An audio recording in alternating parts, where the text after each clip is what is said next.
Hey guys, so I moved Kyro into the chick's coop, and as you can see, he's in the window right now, waiting on me to come and feed him.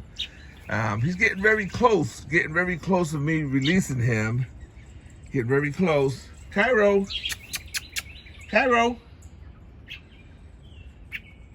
So there's Kyro. Look at it.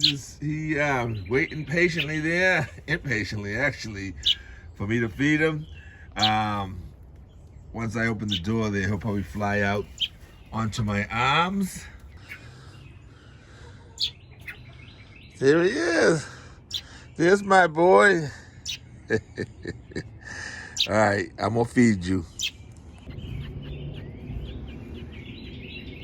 Here you go, Kyro.